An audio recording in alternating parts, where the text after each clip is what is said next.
guide us during this activity that we're embarking upon and show us the way to walk. Just as the crossroads represents the meeting place of the human and the divine, so too may our activities during this year's commemoration meet favor with the divine as we focus on the theme, advancing Pan-African solidarity towards a balanced world. 𝐴𝐵, 𝐴𝐵, 𝐴𝐵.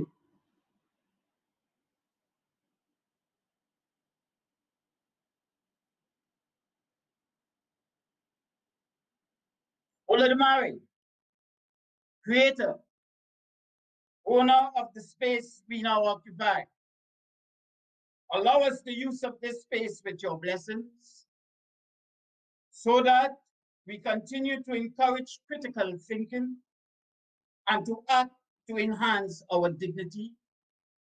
𝐴𝐵, 𝐴𝐵, 𝐴𝐵.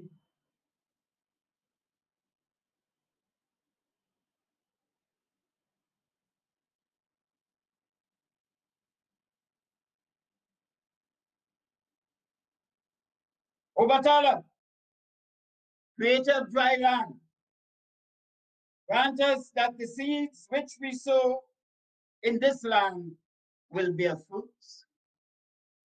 Seeds in the minds of our children and our people,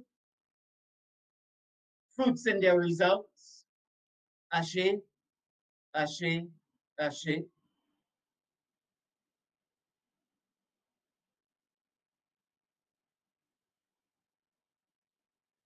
Amenra,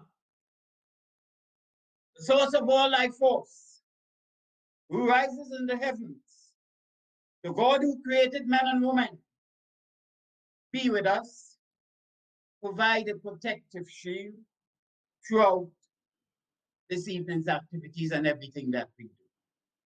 𝐴𝐵, 𝐴𝐵, 𝐴𝐵.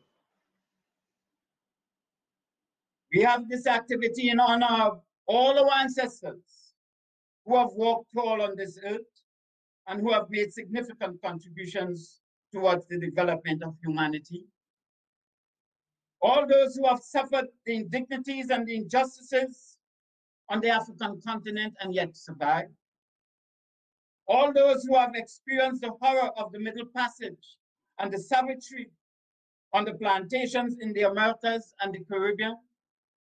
And all those who continue subsequently the struggles for human dignity and self-determination in post-emancipation era. Our responsibility to all our ancestors is what this activity is all about. We acknowledge them here for giving us life, for being our collective consciousness, and for the spirituality with which we live. 𝐴𝐶𝐴, 𝐴𝐶𝐴, 𝐴𝐶𝐴. Senator the Honorable Randall Mitchell, Brother 𝐁𝐝𝐤𝐤𝐤𝐤𝐿 Nana Osei, Professor Sir Hilary Beckles, Elder Akina Moyo, Sakia Uzuma Wadada, Brother Kafra Kambon. Welcome, welcome everyone. Good evening again. On behalf of the Emancipation Supportive Committee, Trinidad and Tobago, I wish to welcome you all to 2021 launch of the Pan-African Festival commemorating Emancipation. This year, again, we are not able to do the things as we normally do it, and to be with you as we would have had. I hope that you are all keeping safe, keeping yourselves and your families protected from this pandemic, and of course, keeping up with all of the health protocols so that the spread is contained. For those of you who are viewing us from right here in Trinidad and Tobago, and those of you who are up the islands and internationally, I really hope you enjoy this offering that we have for you this evening. The theme for this year, Advancing Pan-African Solidarity Towards a Balanced World. We would examine that later.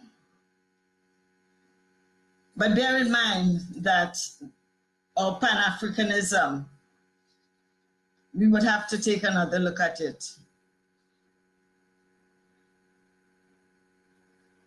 I want to advise that, again, because of the COVID and the restriction and our commitment not to put anyone in danger, that we have decided to go into our vault and bring out past performances which you would have enjoyed, some of you might have missed, and it would be good for us to explore again. So I'd like you to sit back and relax as we go through our evening's proceeding.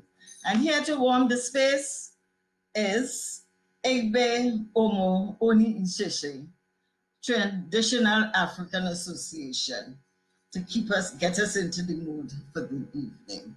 Egbe.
Thank you very much, 𝐷𝐵𝐻𝐻𝐻. And we move right into our next selection. Customarily, we do our launch on African Liberation Day to mark the day. And this year, there is no difference in that regard. So we have with us from the to bring Pan-African solidarity message in commemoration of African Liberation Day or African Day, the Program Officer of the African Union Economic, Social and Cultural Committee, 𝐁𝐴𝐻𝐿 Nana Osei, to bring us a message. Excellencies, distinguished ladies and gentlemen, my name is Nana Osei from the African Union Economic, Social and Cultural Council, 𝐴U-ECOSOC. I bring you warm greetings from everyone at the African Union. We are honored by this invitation to take part in the commemoration of Africa Day 2021. Let me begin by expressing our gratitude to the Caribbean Pan-African Network for making it possible for all of us to gather and celebrate our beautiful continent on this special day. Excellencies, ladies and gentlemen, we may be apart today, but the ties that bind our peoples together both here on the continent and in the diaspora could not be stronger. We are mindful that today, even more than ever, the fates of all African peoples and countries are intertwined. We take inspiration from the heroes of Pan-Africanism who paved the way for our freedom and liberty, and we are reminded from their example that African people, both as a continent and as a diaspora, share not merely a common history, but a common destiny. Today, Africa Day, represents a sacred occasion for all Africans, wherever they may be located, to pay homage and be thankful to the pioneers who blazed the trail for us, and to honor the sacrifices of those who paid in sweat, tears, and blood in order to secure the inheritance that we all enjoy today as a free people in control of our own destiny. We believe we share a common history that has stood the test of time. We need to critically engage with our history and to build on the seminal legacies of icons like W.E.B. Du Bois, Marcus Garvey, Kwame Nkrumah, Eric Williams, among all of the other greats who have gone before us. The work and legacies of these iconic leaders find expression in our common struggle against slavery, colonialism, and racism. And I believe we need to reinforce our common identity as a platform for collaboration in order to help us address the myriad challenges that face us as a people. Excellencies, distinguished ladies and gentlemen, the African diaspora is an integral constituency of the African Union, and its participation in the affairs of the Union is a fundamental institutional imperative. The constitutive acts of the African Union expressly invites the African diaspora to participate in the work of the African Union as an important partner and stakeholder. Excellencies, ladies and gentlemen, in light of recent events that have gone on globally, I wish to take this opportunity to call on the global community of states, particularly those hosting significant communities of people of African descent outside the continent of Africa, to adopt and strengthen legal frameworks, programs, and activities to combat racism, xenophobia, and racial discrimination against people of African descent. We strongly denounce the growing incidences of overt discrimination, prejudice, and violence against people of African descent, the increased prevalence of extreme right ideologies in the current political discourse, and the steady creep of race-based nationalist dogma into the mainstream of civic life around the world. In such a context, we believe it is even more urgent to enact appropriate measures to remove all constraints and discriminatory policies, social norms, and conditions that contribute to the marginalization of people of African descent. Excellencies, ladies and gentlemen, I wish to call on all of us to underscore the innate value, dignity, and worth of people of African descent and to categorically reject, refute, and discredit any and all ideologies, policies, narratives, and belief systems that will seek to subjugate people of African descent to other races of people or would otherwise undermine the fundamental equality of people of African descent within the global human family. We must all commit to ensure the total elimination of institutionalized discrimination, stereotypes, and racial profiling, and to ensure full protection and empowerment, access to justice, and equality before the law for all people, especially those of African descent. Excellencies, ladies and gentlemen, let me also take this opportunity to call on civil society to take its place as an integral partner in this effort. I encourage civil society from all regions of the continent and in the African diaspora to embrace the responsibility of monitoring national, regional, continental, and global institutions to organize an effective and meaningful response to the key socio-political challenges with which people of African descent are confronted. Excellencies, distinguished ladies and gentlemen, as we celebrate and commemorate Africa Day 2021, please be assured that you will always find a strong and loyal partner in the African Union and its organs, including the Economic, Social, and Cultural Council, and we look forward to deepening our long and fruitful period of cooperation as we strive to place Africans and Afro-descendants on the international agenda at all levels. I wish all of us a happy and memorable Africa Day 2021. I thank you. Thank you very much, Brother Hussein, for those calls to action. We here are ever vigilant, and we are encouraged by your words. Thank you very much. Thanks again. We move right into spoken word item by 𝐁𝐚𝐥𝐽𝐻, addressing Black is Beautiful. 𝐁𝐚𝐥𝐽𝐻. I heard a black girl say that her pretty hurts. And her pretty will continue to hurt as long as ugly is deemed to those to whom wear the black body. So can someone please tell me what really is pretty? Because to me, pretty is having hair that defies gravity, possessing skin that ages slowly, embodying a body that can spell any letter in the alphabet other than ugly. So y'all better wake up. Wake up and smell the coffee, for the skin that you wear wrote mankind's history. From our backs, it built the world's nation's most powerful economy, and you would think by now that they will be able to give us our 40 acres and a mule.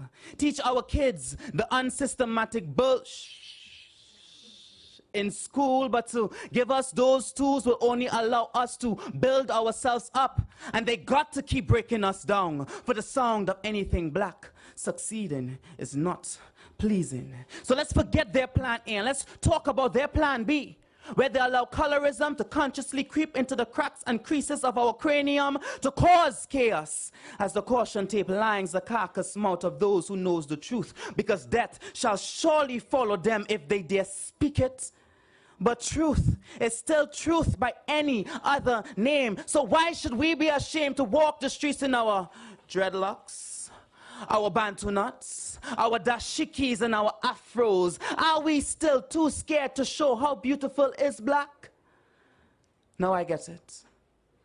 I too have seen the cotton trees and the strange fruits that hang from them, that look just like me, swinging low or up so high as these bitter tears leak from my eyes. No longer can I deny my past self, for what better gift can one ask for to know where he came from? Thus, the road to which he is heading would be easy. Trust me, the epitome of black beauty is the living embodiment we see staring at us from the mirror, screaming, "Kenson, to love oneself is invaluable. vanity, it is sanity. To love oneself isn't vanity, it is sanity. To love oneself isn't vanity, it is sanity. So y'all can spare me the degrading conversation on what really is pretty, because pretty only seems to hurt me, and only me, when I wear it black and proud. Oh, how we just overshadow any crowd by just our presence.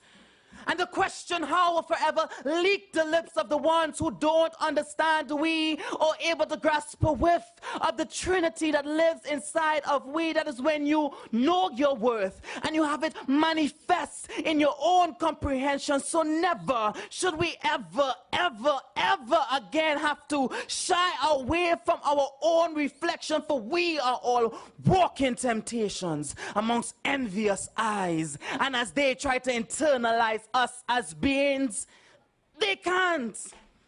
They don't possess the key to unlock our ancient rhythm. For our soul screams freedom. For we are free, and free from slavery. We willingly mark our territory with our ancestors. Egungun, Afo, Ashe, they shall make a way, relentlessly and without doubt. Black people's most powerful weapon exists in their mouth. So don't make us make a call to whom, because trust me, there ain't no corruption until Africans congregate and start a vibration. So y'all can keep your version on what really is pretty, because trust me, no longer in this 21st century will I, or shall we ever allow it to affect me. Because you want to know why?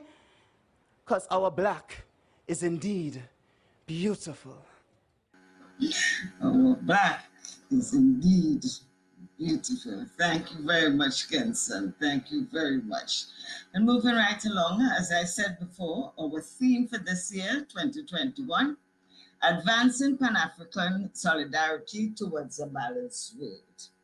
And here to contextualize that theme for us is our Director of Pan-African Affairs, Brother Kafra Kambon. Let's welcome Brother Kambon to address us. Good afternoon to all.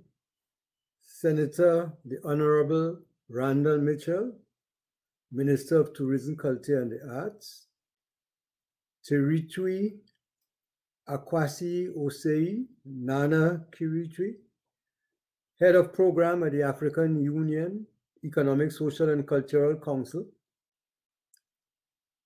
Welcome as well to the UWI Vice Chancellor, Professor Hilary Beckles, who is also Chair of the Caribbean Reparations Committee. Welcome as well the Chairperson and members of the Executive of the Emancipation Support Committee of Trinidad and Tobago. Brothers and sisters, I'm going to talk this afternoon about advancing Pan-African solidarity towards a balanced world, which is the theme of the Emancipation Support Committee for this year's Emancipation. As we point out in that theme statement for 2021, Oxfam, that British agency, revealed that the wealthiest 1% of the world's population have more wealth than the other 6.9 billion human beings on the face of the earth. Not equal wealth, more wealth than the 6.9 billion people. They have, in fact, twice as much wealth as that 6.9 billion people. You look at the continent of Africa, in terms of mineral resources, natural wealth, Africa is by far the richest continent in the world, bar none. But where do we Africans on the continent and in diaspora fit into this obscene structure of inequality and power in the world that is dominated by Europeans? The racial composition of those who are regarded as the elite in the world is one indicator of our status in the world. In a 2021 listing by Forbes, there were only 4 Africans listed among the richest 1,000 individuals in the world. And when I say Africans, I'm talking about Africans globally. The wealthiest among us is Brother Aliko Dangote, a Nigerian. He is listed in that list of the wealthiest at number 191. The wealthiest female, African female, is Oprah Winfrey. She is at number 1,106 on the list of the world's wealthiest. Contrast this present status with our African past.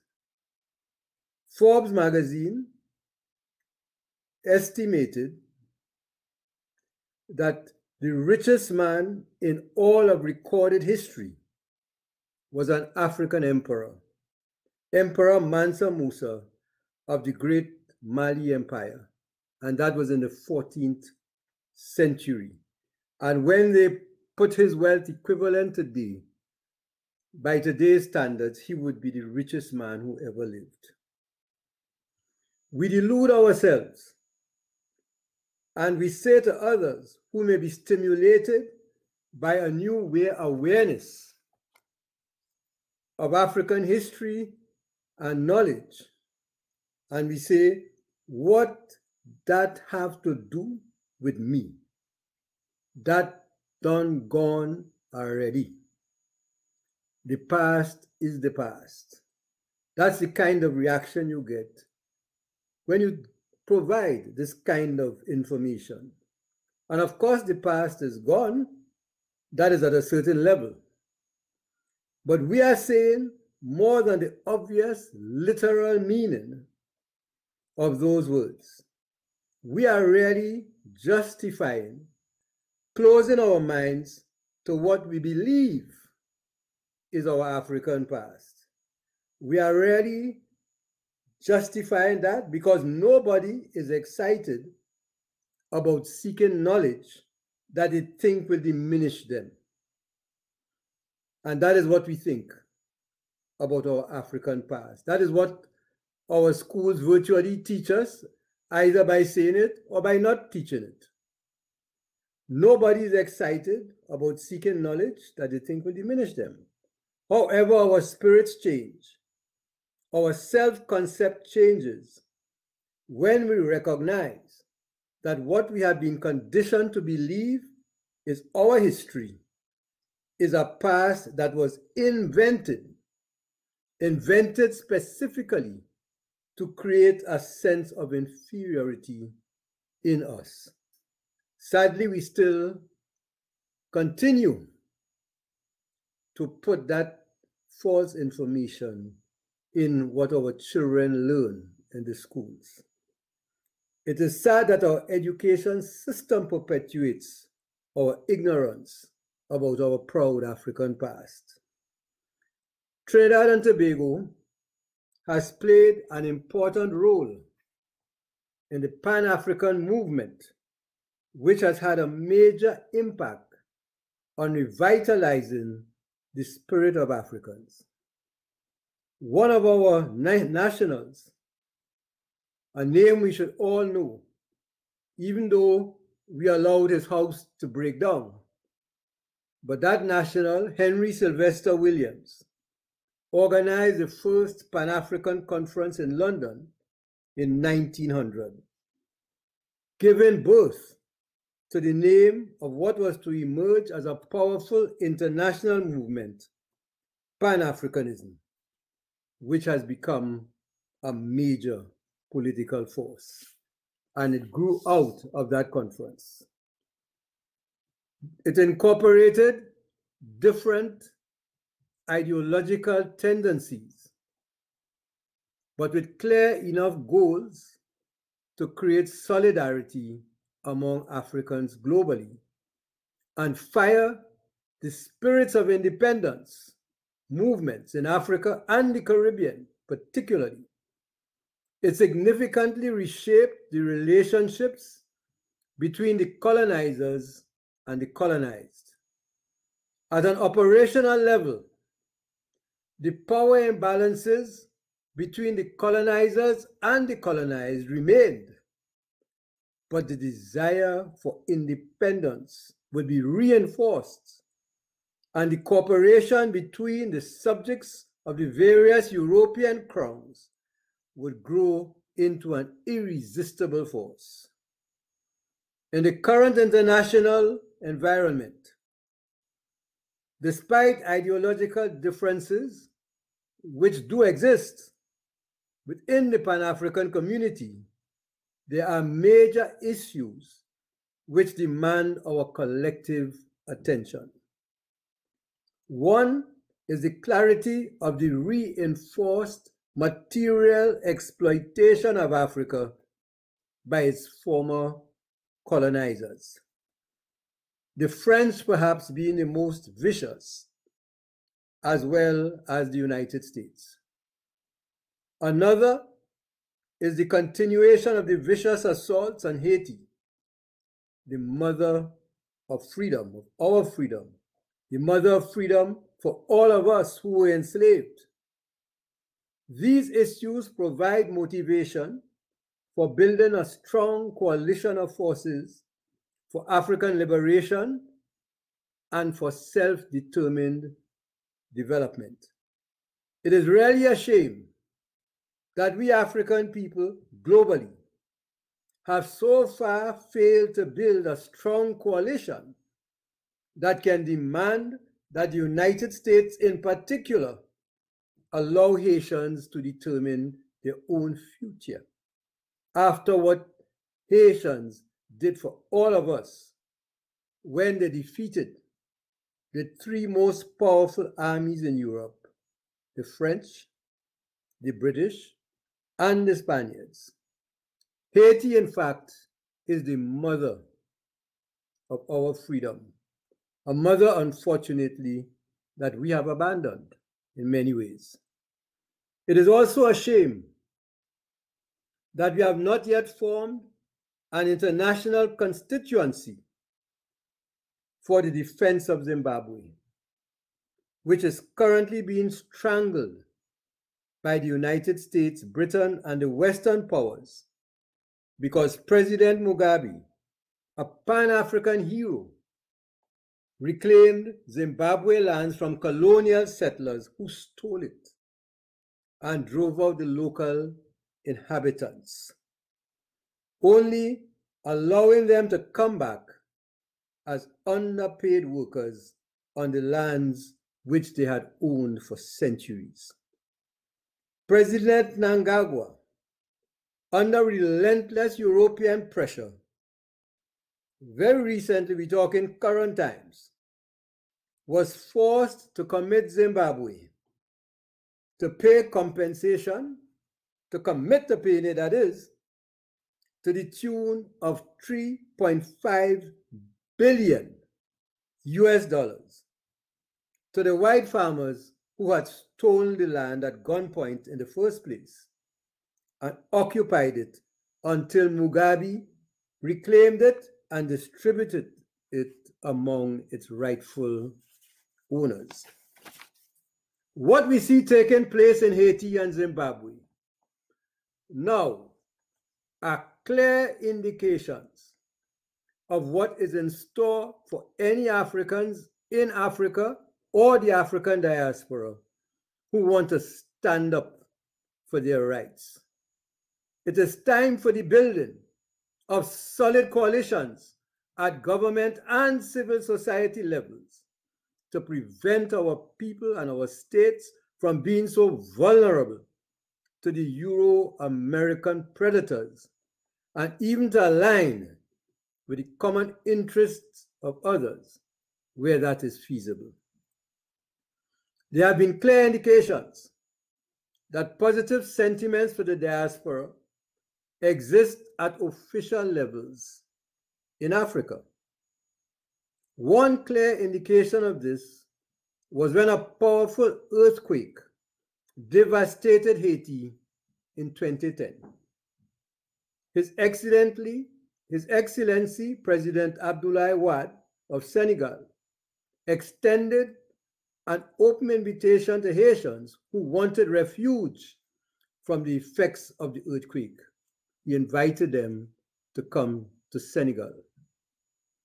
A promising forward movement in the building of structured relationships between Africa and its diaspora within the framework of official cooperation, which has been developing between Africa through the African Union and the African diaspora through CARICOM. Following an outreach from the African Union in 2003, the Emancipation Support Committee of Trinidad and Tobago was proud to have hosted the first African Union African Diaspora Workshop in Trinidad and Tobago. That was in 2004. And from that workshop, a number of cooperation agreements emerged. As a follow-up, we joined other Caribbean organizations in forming the Caribbean Pan-African Network, which was invited by the African Union to become a part of the first official African Union, African Diaspora civil society structure introduced into the African Union. Today, that structure is known as ECOSOC, the Economic, Social, and Cultural Council of the African Union. Other healthy relationships have developed at government-to-government levels between CARICOM and the African Union, and only the unwanted intervention of COVID-19 prevented an African Union CARICOM summit from taking place in Africa in 2020. Every year, the African Union is represented officially at a high level at the Emancipation commemoration, and the Caribbean Pan-African Network is invited to participate, and we are part of that Caribbean Pan-African Network, invited every year to participate in African Union organized conferences in Africa, a significant one of which was on the burning global African issue of reparations. It's a reminder that the first international conference on reparations was organized in Nigeria in 1993. The main organizer, Chief Abiola, who later became president of Nigeria, was overthrown by the military shortly after he was elected. He was imprisoned and died mysteriously on the day he was to be released from prison.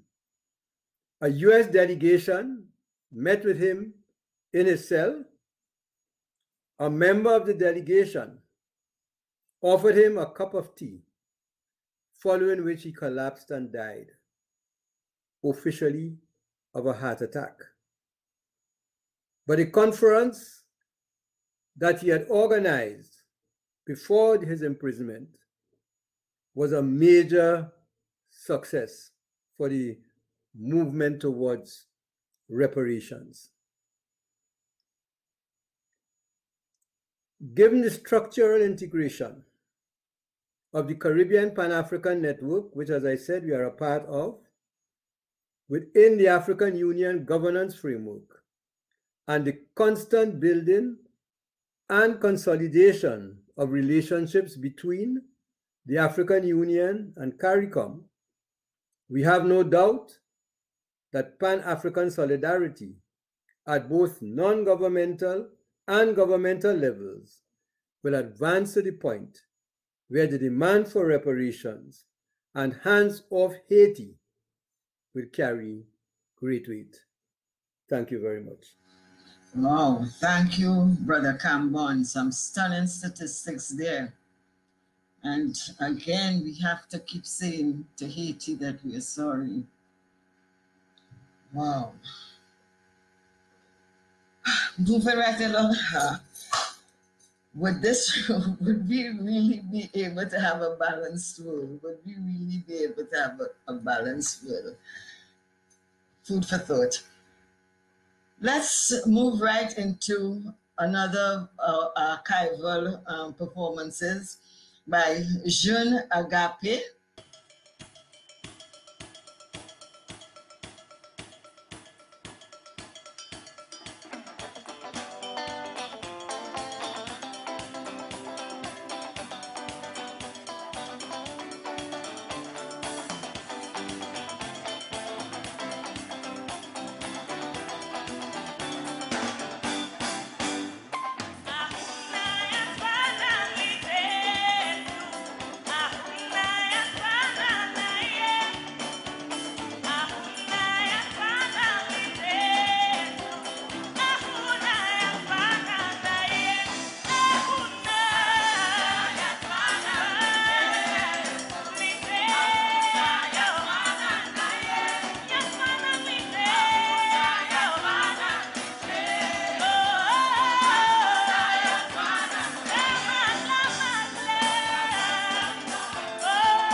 𝐁𝐚𝐥𝐝, Sisters and Brothers, led by Lois. Very spirited performance there. And now we have come to a high point on our program. All over the programs have high points, but we have our featured speaker coming up now, Professor Sir Hilary Beckles, Chairman of the Caribbean Reparations Commission, who will address us.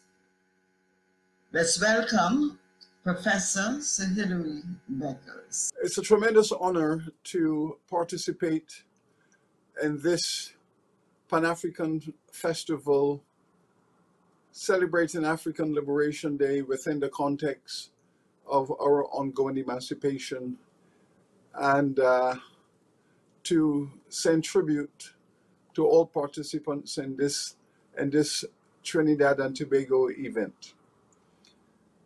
This is very timely simply because the biggest challenge facing our people today is working through the politics and diplomacy of the emancipation process and how to forge new and innovative coalitions and bonds in order to drive through the process of emancipation completion.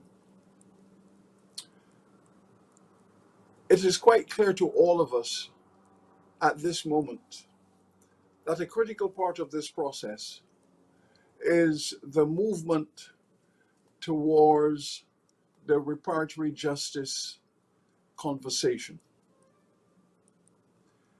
This is all a part of the Pan-African discourse. This is all a part of the extent to which Pan-Africanism today is being tested.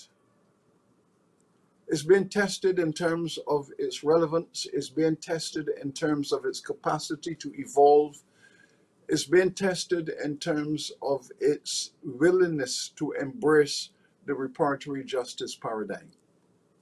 And let us face it, it took us all of the 19th century of a Pan-African process to uproot global chattel slavery from the world. Before the Haitian Revolution, in the Haitian Revolution and beyond, the Pan-African world mobilized to uproot this slavery experience. Then it took us all of the 20th century to translate that 19th century emancipation process that took 100 years. From the Haitian liberation through to Brazil and Cuba, it took close to 100 years to achieve that complete uprooting. Now, the 20th century was about the translation of those legal provisions into civil rights and human rights and into the democratic moment. We now have this long 21st century ahead of us, and we have to advance this process. And we have come to the conclusion that the reparatory justice process is the final stage in that emancipation paradigm. So Pan-Africanism is being tested in terms of its ability to embrace and become an activist part of the reparatory justice struggle. It has been suggested that Pan-Africanism met its zenith, reached its highest point at the end of the 20th century with the struggle against apartheid in Southern Africa, the liberation of Southern Africa, coming at the end of the liberation of West Africa, East Africa, the Caribbean.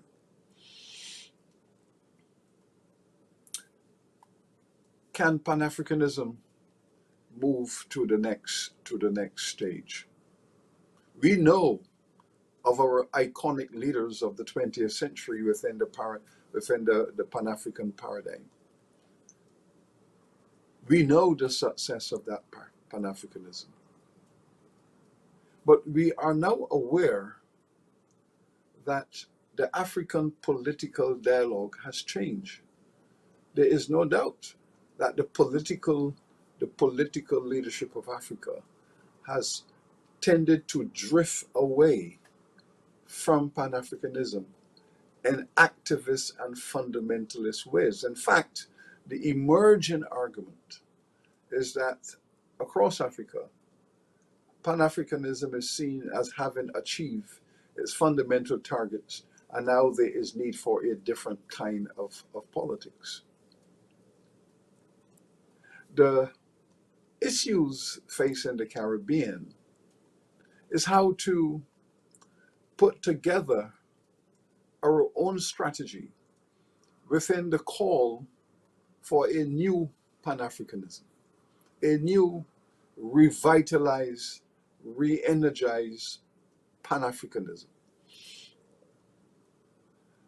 We believe that Haiti has been isolated within the Pan-African movement, that there is no Pan-African activism around Haiti that continues to be the symbol of what we wish to achieve, the development of that First Nation state in the Caribbean, the development of that symbol of Pan-African success. The extent to which Haiti is no longer embraced and surrounded by an activism for its development within the Pan-African world is testimony to the fact that there is a need for a new, revised, 21st century relevant Pan-Africanism. I would like to suggest that a critical part of this search should be the centering of the concept of global Africa. You see, Pan-Africanism was built around the concept of Mother Africa, its diasporas, and the radical liberation traditions of the diaspora working to achieve the liberation of Mother Africa. That a critical part of Pan-Africanism globally was to push for African liberation, its independence, its decolonization.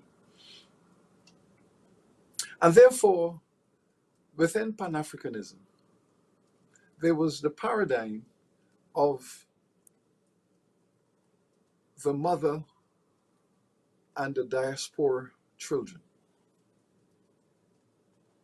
of core Africa, periphery diaspora. But some questions have to be asked.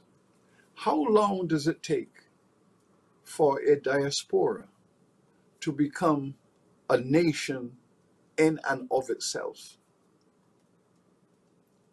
How long should it take for a diaspora community to emerge and evolve with its own national identity within the context of an African sensibility? The United States were once the diaspora of England. The colonies of the United States were the diasporas of England. But the diasporas have evolved into the nation which we now call the United States.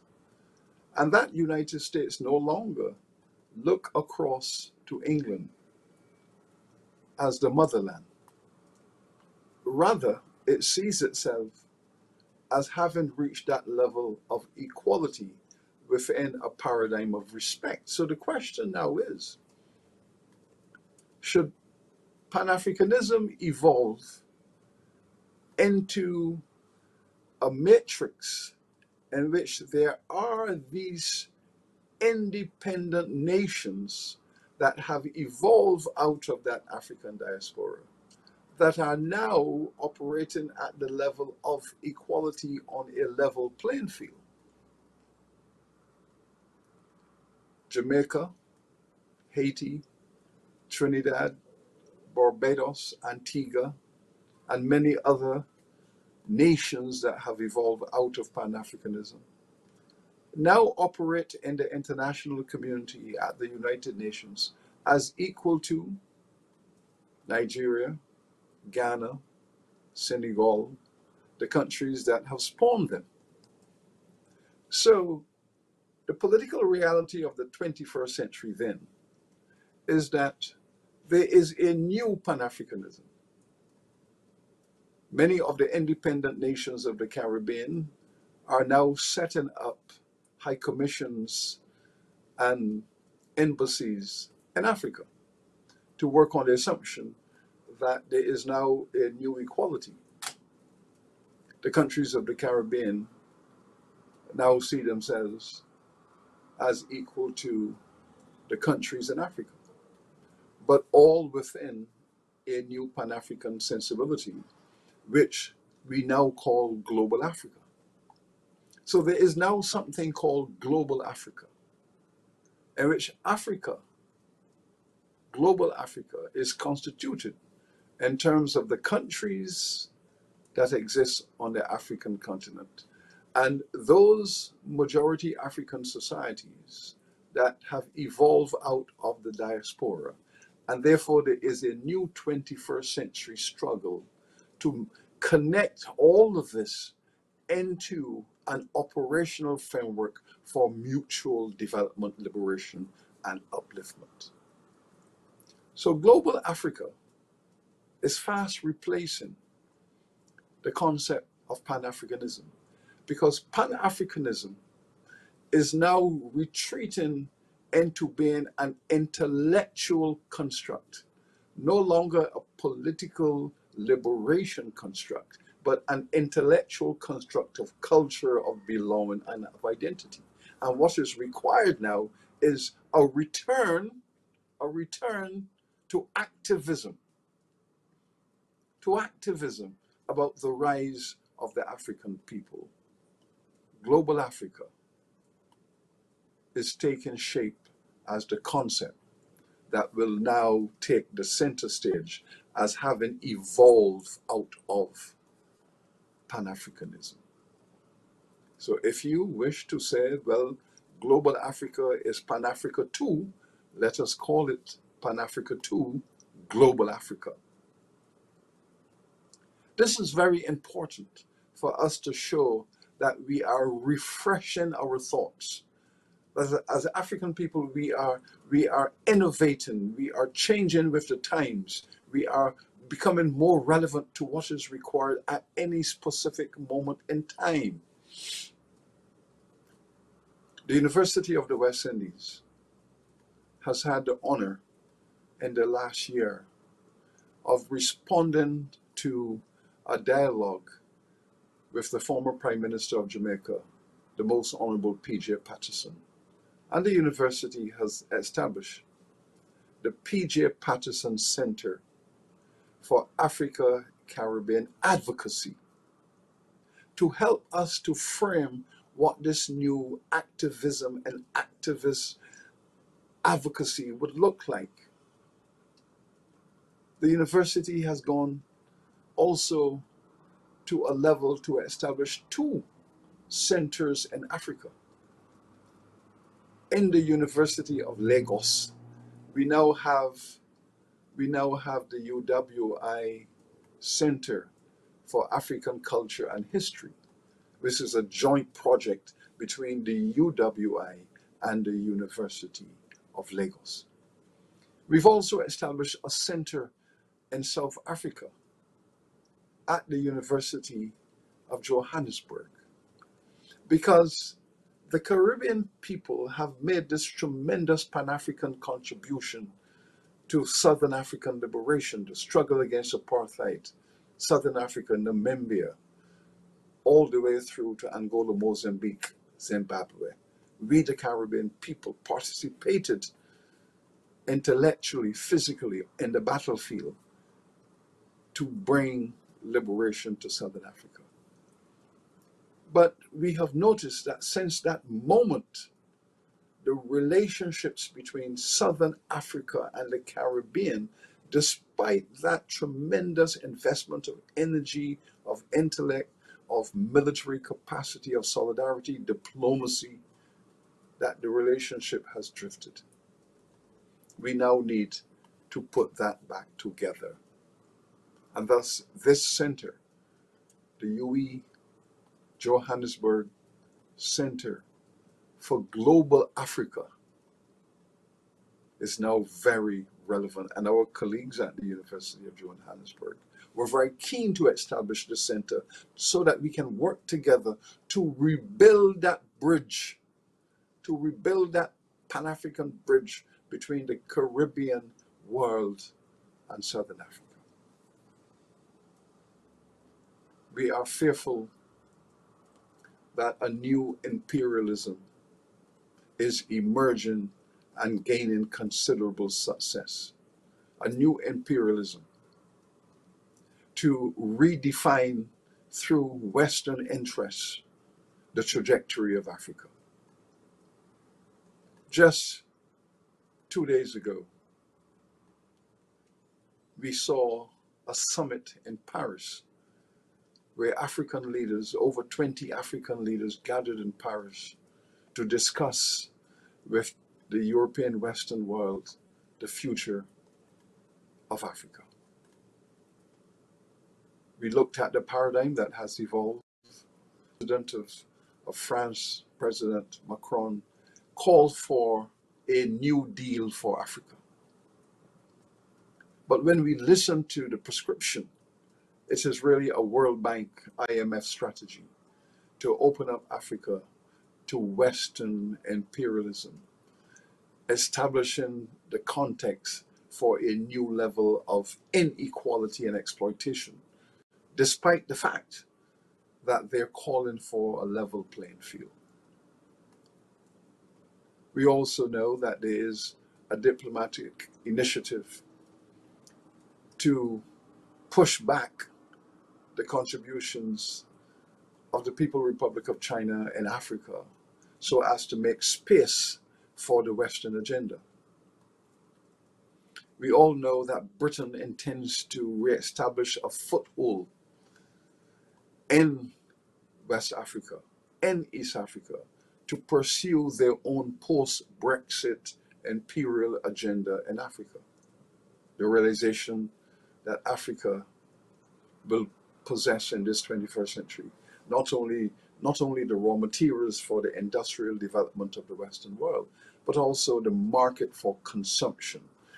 The largest per capita group of young people. Africa is now being seen as at the center once again of the Western agenda for their own development. Once again, the second stage of globalization. The first stage of globalization was the chattelization of African people enslaved within the Western development paradigm. And now the second phase of this is taking shape, the centering of the Western imagination around the need to return to Africa for its resources, human and material. All of this is now before us. CARICOM has a very important part to play. We in the Caribbean have a very important part to play. A new diplomacy is required. A new Pan-African solidarity is required in this age of Black Lives Matters. A new diplomacy. African leaders are being called upon to reaffirm their commitment to the vision of global Africa. And even if they cannot rise up to the occasion of promoting Pan-Africanism in a strategic political fashion, yet the expectation is that at least they will embrace the concept of global Africa so that their politics and their diplomacy can fit into a paradigm that corresponds with that of the Caribbean and the Americas and wherever African people are. A new solidarity at the United Nations that will affect the economic development of the Caribbean and Africa, where we can now participate as independent nation states around trade, diplomacy, tourism, finance, culture. A new paradigm for mutual economic development and transformation.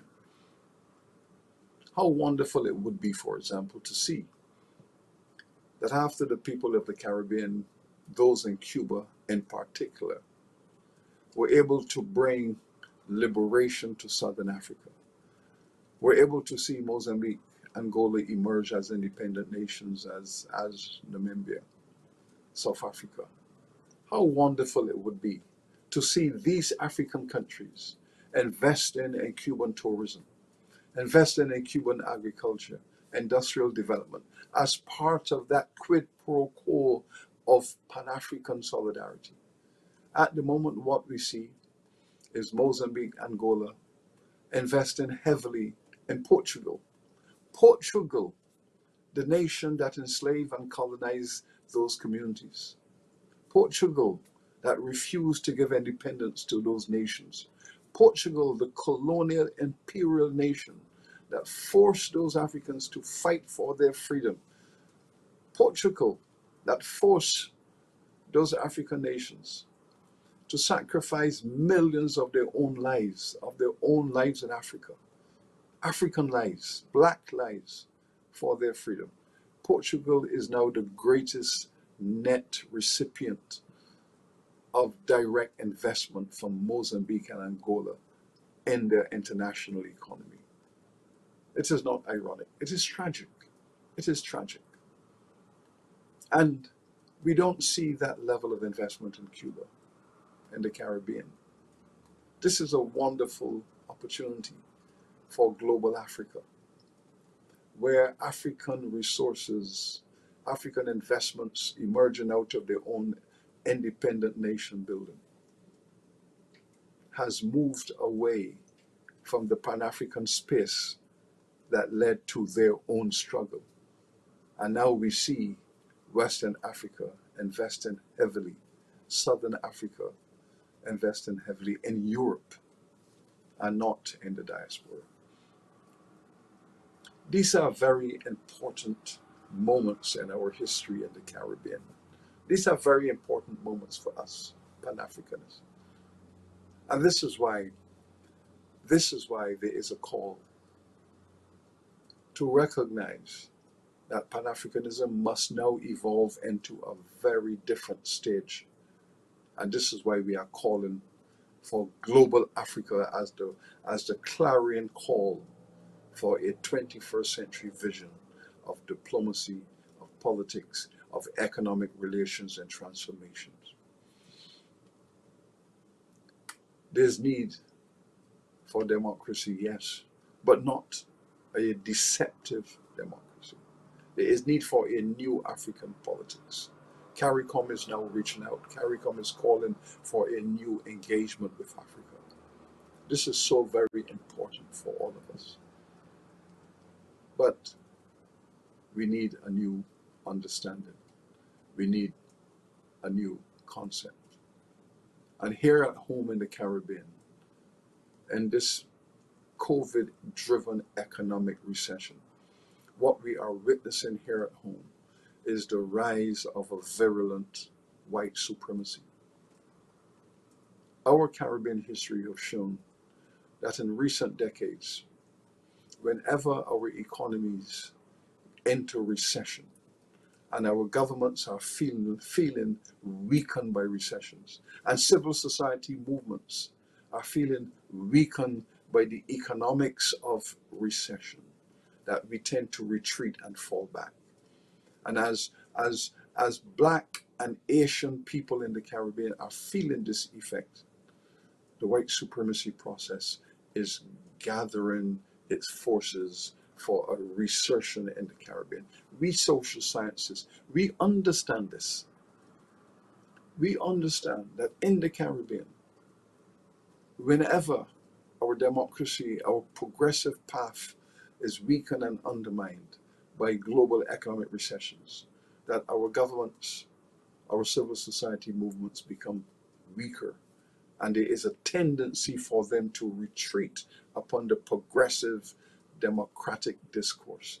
And within that context, we have seen time and time again that those white elite groups that have never been committed to democracy, that have never been committed to Black liberation, that have never been committed to the emergence of Asian and brown people, we have seen time and time again how this process works. And now we are witnessing this once again.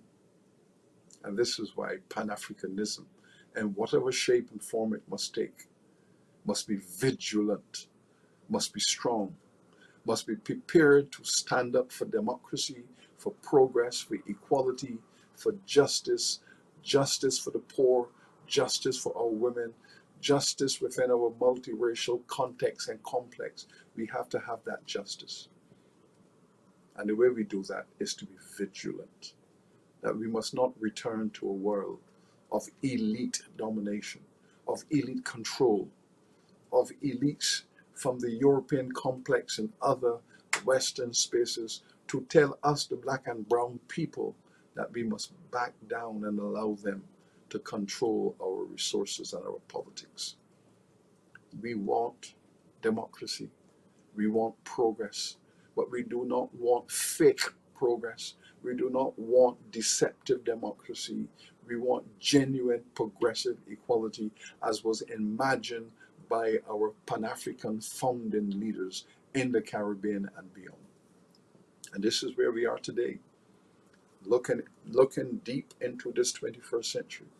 Our role as Pan-Africanists is to vision this 21st century, look into it, look at what is taking place at this moment, and be activists, strong advocacy for the ideals that we have always stood for: freedom, equality, justice. Global Africa might be the concept for the international Pan-African space, but at home, we must commit to re-energize our democracy. We must have no doubt. We must have no fear. We must have no doubt, and we must have no fear that the majority of our people of Africa and Asia have committed to the transformation of this region, and we must always pay attention to how to keep that concept at the center of our political imaginations. It is about building bridges and forming coalitions for progress and activism, but keeping those traditional oppressive forces at bay, not allowing them to penetrate the process we have fought so hard for, with a view to returning us to an inferior position. This is a time for all of us in the democracy movement to rise and keep rising and let our voices be heard. And when our political leaders are in need of new sources of energy to strengthen them, to keep them focused, we need to provide that. We in civil society must provide that to keep them focused on what the journey is, because the forces that surround them will always threaten to take them off track. We must be the counterbalancing force to keep them on track. Justice for all, equality for all, genuine participation for all. No elite control and majority subjection and marginalization. That paradigm, we departed from that in the 20th century. We are not going back to it. It is very disturbing to discover that in Trinidad and Tobago, after 10 to 15 years of economic growth driven by petrochemical high prices, that at the end of that journey, poverty had increased in the Republic. It is unacceptable to us, the masses of people, that poverty would have increased in the Republic after over a decade of growth and transformation. We got it wrong. We got it wrong. And it must be addressed. So keep focused. Keep progressive. Keep democratic. Keep pushing for the ideals of Pan-Africanism, of plurality, of equality for all. Keep pushing. Forward ever. Backward never. I thank you. That phrase, forward ever, backward never, will live on. Global Africa. Professor, can Pan-Africanism move to the next stage? I think we can. And we look forward to that bridging, building and rebuilding the bridge between Caribbean people and Southern Africa. And I was so happy to hear how CARICOM is situating itself in the whole process. No elite. No elite. So we must resist that New Deal that Macron is talking about for Africa. Thank you very much, Professor Beckers. Thank you very much. Wow. Pan-Africanism alive, and maybe Pan-Africanism too. But we move on. We have to stay vigilant. We have to stay vigilant. Thanks again. That feature address by Professor Sir Hilary Beckers, Chairman of the Caribbean Reparations Commission. And we move in again to bring us down to a performance by the Samoa South Cultural Organization, who will be doing a tribute to Hussein.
Beautiful, beautiful.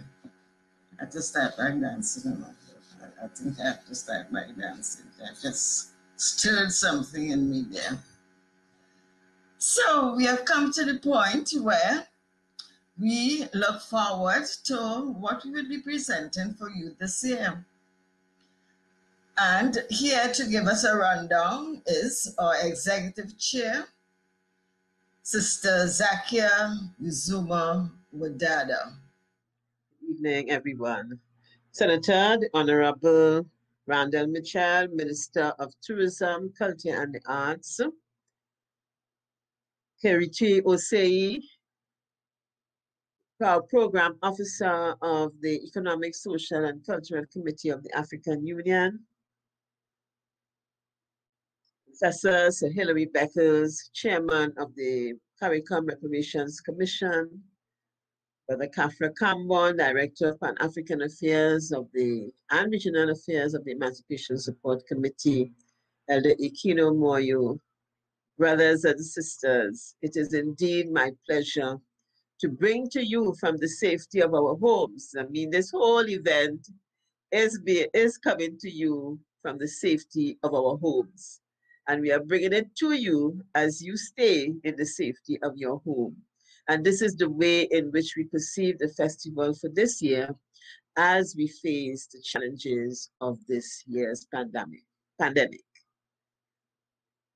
The Pan-African Festival, TT, has been dubbed the greatest celebration of Africa outside of Africa. And we are pleased to present you this evening with what we plan for you for 2021. But before doing so, we want to acknowledge that many of our people right here in Trinidad and Tobago have suffered as a result of the pandemic. The suffering and the inconvenience has been at all levels. Many of us have lost loved ones. Many of us have ones who are sick in the hospitals, and we are there wondering and concerned about their condition. And many of us have become challenged with respect to our jobs, income, etc. It's not an easy time. But in the meantime, we ask of you to continue to let us heal together and stay safe together. We congratulate and thank our healthcare professionals and all our frontline officers for their hard work, and the policy makers who are making some of the challenging decisions, all towards ensuring that we remain safe and alive. We urge our public to be safe and to practice all the public health measures that have been recommended in order to not only protect ourselves, but each other. So we urge you to please wear your masks, wash your hands, don't wear the mask below your chin, please. Wear your mask, make sure that your nose, mouth, and chin are covered well. Wash hands properly, sanitize, keep your physical distance away from each other. And most of all, be kind and caring to each other. Let us look out for each other. Let us give support and help where it is required. We stand in solidarity with you. But we want to continue to celebrate. We have a duty, and we are bound to remember our ancestors. We are bound to continue to recognize our culture and the importance of re-energizing ourselves. So this year, in 2021, we are bringing the festival to you in your homes, but we are also sharing that spirit of emancipation with people everywhere outside of Trinidad and Tobago. So reaching out to the Caribbean, to our brothers and sisters on the continent of Africa, our brothers and sisters in Europe, wherever they may be. We welcome you to the 2021 Virtual Pan-African Festival, TT, commemorating emancipation. So what do we have in store for you? We would start on the 13th of June, where we launched this year's Kwame Ture Memorial lecture series. And this year, our conversations would be around our theme of advancing Pan-African solidarity, as Kafra would have indicated, towards a balanced world. So we want to have conversations as to what we have been doing within the context of Pan-Africanism, sometimes consciously or not. So our first lecture would be on the role of music, our panel discussion, sorry, the role of music in advancing Pan-African solidarity. We are seeing the emergence and the cross-pollination of music between the Caribbean and the continent.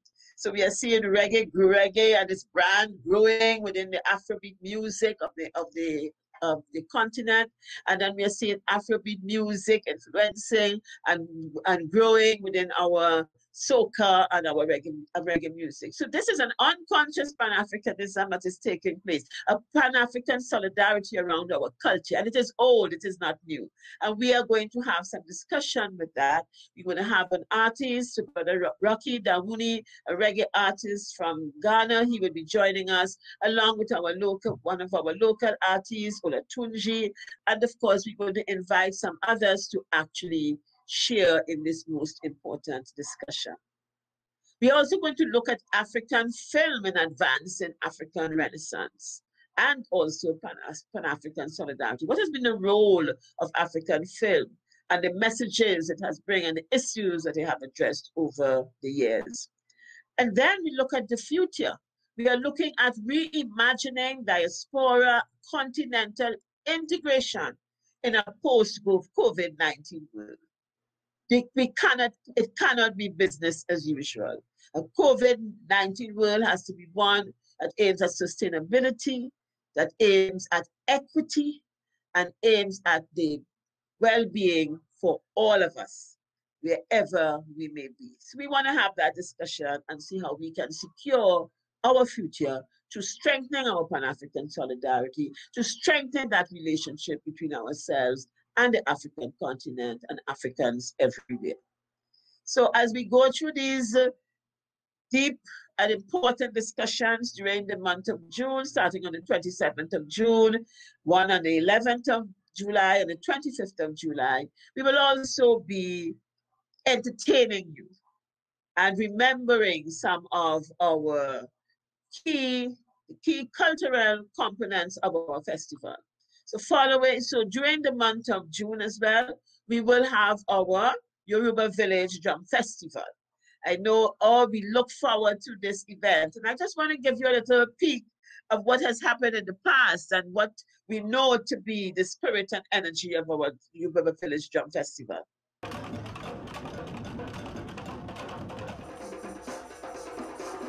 in our hearts we watch and pray.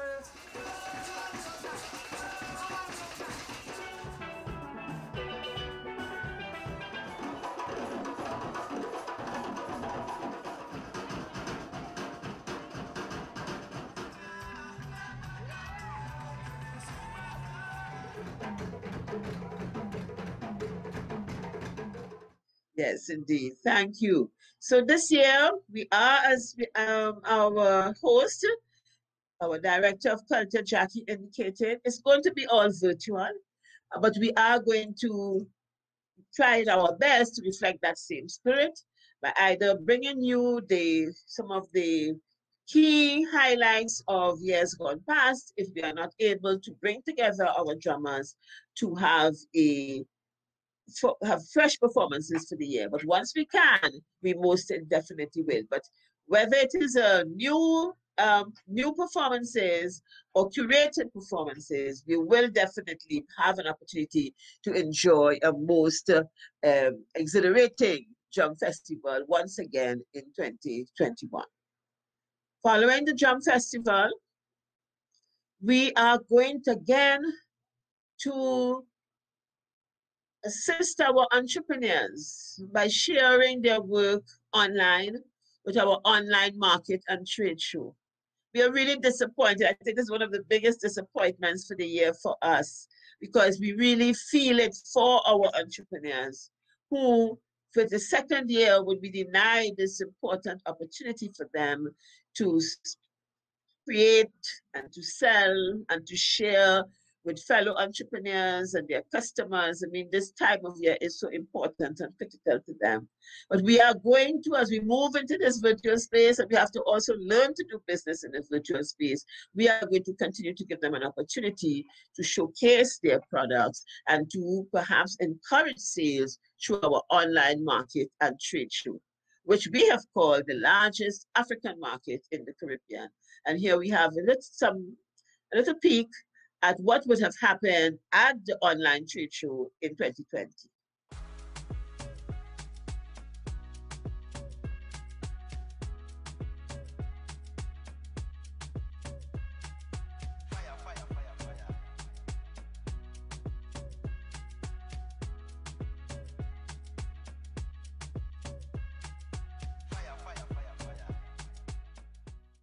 We had food, we had clothes, we had jewelry, entrepreneurs sharing their goods, their niche products, and in trying to encourage getting persons to reach out to them and purchase. We want you to continue to support our entrepreneurs.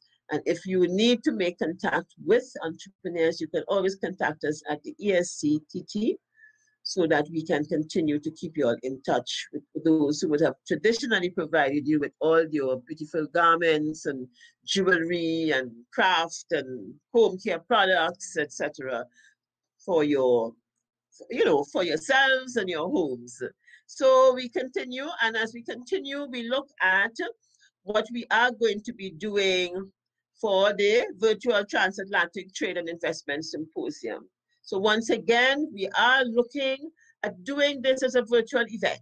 So we would have a Transatlantic Trade and Investment Symposium. We're going to call, we'll have it in the form of a webinar where we would have our guests and participants from across the continent of Africa, the United States, and of course the Caribbean. So we look forward to again continue the discussions, these important discussions about the reimagining and that middle passage, that we now call for transatlantic trade. So now we're going to use that transatlantic trade, not for the purposes of enslavement as was done in centuries ago, but now to build that collaboration and to build that strength and to build ourselves from a business point of view and to exchange goods and ideas that can assist us in our business development between the two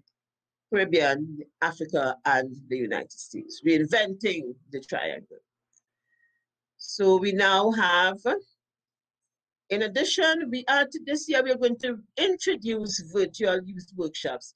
Last year we lost our opportunity to interact with the young people with the different workshops that we would have on Youth Day at the 𝐊𝐲𝐶 Emancipation Village. But in 2021, we are including the youth workshops as part of our virtual events.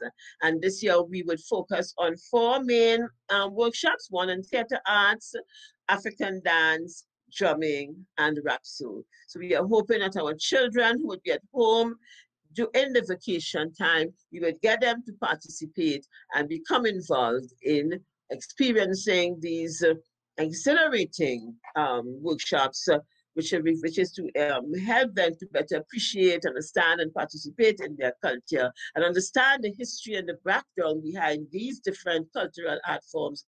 And we look forward to sharing them with our young people.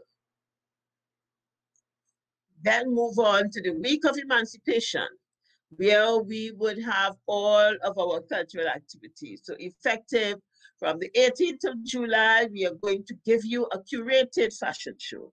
A fashion show where we're going to go and look at the best of the best and bring it to you in the beautiful show in which we are celebrating African fashion, African beauty.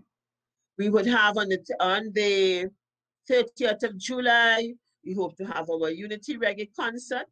We have a Pan-African concert July 31st. We will be highlighting some of the best of the past and bringing items to you. Some of you may have seen them, some of you may have not. So look out and see what we have stored for you for our Pan-African concert. On August 1st, Emancipation Day, we would have our Calypso show. And this year, we are going back to our 𝐷𝐴𝐻𝐾𝐝, but you have to wait and see who would be our 𝐷𝐴𝐻𝐾𝐝 awardee for 2021. And then on August 2nd, because Emancipation this year falls on a Sunday, August 2nd would be a holiday, and we are using that to bring you your favorite pan and jazz concert. On Emancipation Day, we are going to commemorate the installation of the Emancipation Monument, which was unveiled in 2020. And we give you some scenes from that unveiling in 2020.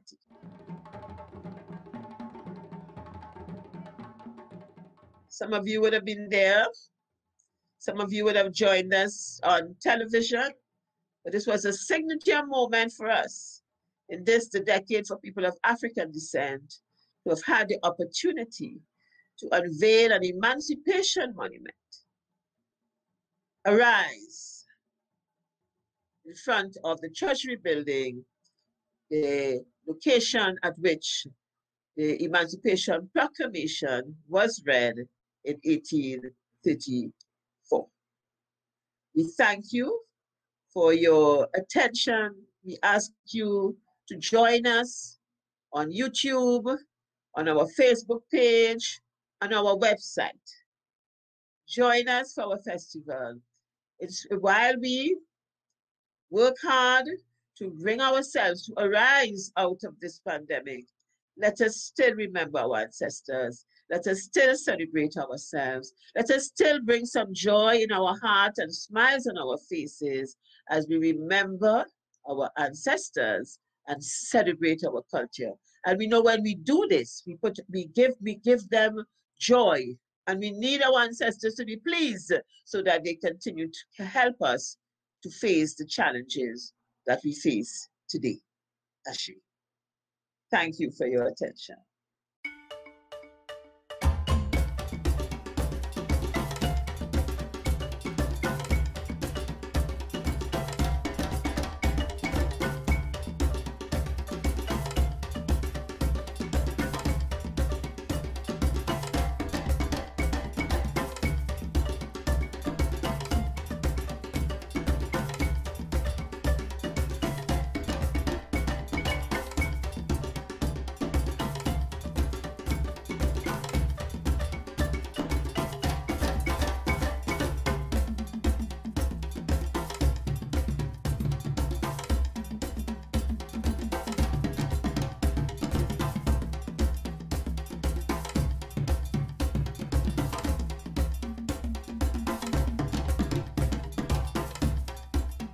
Thank you very much, Sister Zakia. That is, I really look forward to see what you know, the magic that you will work this year. Thanks again. And we go right into our formal launch, and to do that for us is Senator the Honorable Randall Mitchell, Minister of Tourism, Culture and the Arts. Let's welcome our Line Minister, Senator Mitchell. Thank you for giving me the opportunity to share with you a few remarks on this auspicious occasion. Allow me first to recognize Vice-Chancellor of the University of the West Indies, Professor Sir Hilary Beckles, Head of Programs at the African Union Economic, Social and Cultural Council, Mr. Akwasi Osei, Chairman of the Emancipation Support Committee of Trinidad and Tobago, and Regional Coordinator of the Caribbean Pan-African Network, Mr. Kafra Kambon, Directors and other members of the Emancipation Support Committee of Trinidad and Tobago, members of the media, special invited guests. It is indeed my honor to address you on behalf of the Ministry of Tourism, Culture and the Arts at the launch of the 2021 Virtual Pan-African Festival commemorating Emancipation.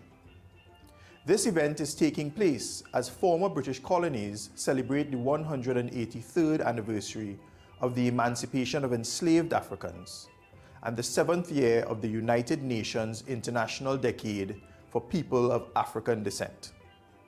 The theme for this year's observances, Advancing Pan-Africanism Towards a Balanced World, underscores the work of the Emancipation Support Committee of Trinidad and Tobago in the removal of racial prejudices, social injustice, and the continued development of all our Trinbagonian brothers and sisters of African descent. The fact that you have forged ahead with this festival for yet another year in these very challenging circumstances speaks to commitment and a sense of duty. This festival demonstrates what it means to overcome and offers everyone a look at the fruits of unwavering determination and resilience. Almost 30 years later, your representation of and solidarity with Trinbagonians of African descent remains relevant and is integral to shaping our society into a fairer and more equitable place. Today, we also recognize your work to promote Emancipation Day celebrations in Trinidad and Tobago, which is the first independent country in the world to declare a national holiday to commemorate the abolition of slavery. Since the establishment of the holiday, it has grown and is now among our major cultural events. And this is as a result of the commitment displayed by your organization, and we are indeed culturally richer for it. As the ministry with responsibility for culture and tourism, we believe that Emancipation Day will continue to develop as one of our major festival events, sharing with nationals and visitors alike the cultural and historical events which has shaped our nation. We honor the leadership displayed in shaping the narrative for our people of African descent and the work you have done to create institutional mechanisms and change the circumstances faced not only by our nationals of African descent, but Africans regionally and internationally. The Emancipation Support Committee of Trinidad and Tobago must be commended for its commitment, tireless contributions, and initiatives to promote Pan-Africanism. Congratulations to you for hosting yet another festival. Best wishes to all of you, and I wish you and your families good health and safety in these very difficult times.